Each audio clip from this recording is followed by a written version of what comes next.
বাস্তব বৈচিত্র্যময় কিছু পরিকল্পনা সবসময় মাথায় রাখছি একটি পাশে। এগুলো হচ্ছে যথেষ্ট পরিমাণ, যেভাবেই হোক সফলতা করার জন্য আমি যথেষ্ট পরিমাণ চেষ্টা করব, এবং এই চেষ্টাটা হবে হচ্ছে শুধু আপনাদের জন্য। কারণ আপনারা আমাকে একটি লাইক বা একটি সাবস্ক্রাইব এবং শেয়ার এগুলো যদি করেন, তাহলে হচ্ছে আমার প্রথম যে সিঁড়িটা আর কি, যেটা বলা হয় রাজনীতিরা যে সিঁড়িটা তৈরি করে, সো আমার প্রথম সিঁড়িটা হবেন আপনারা। আপনারা আমাকে যথেষ্ট পরিমাণ সব দিক থেকে হেল্প করবে। সেটা কথা হতে পারে, ভালো একটা কমেন্টসে হতে পারে, ভালো একটা টেক্সটের মাধ্যমে হতে পারে। তো আমি অলওয়েজ সবসময় আপনাদের কাছ থেকে আশা করে থাকি ভালো ভালো কিছুর জন্য।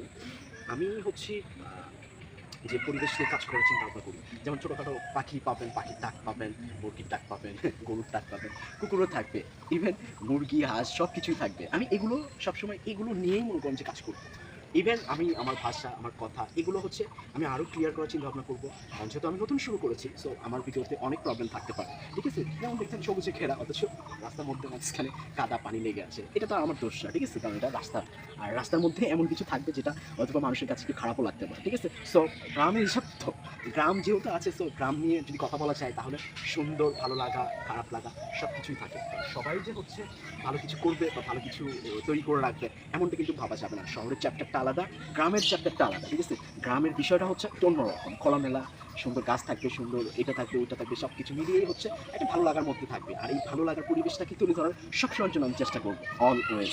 সো শুভ সকাল, থ্যাংক ইউ সো মাচ, সঙ্গেই থাকুন।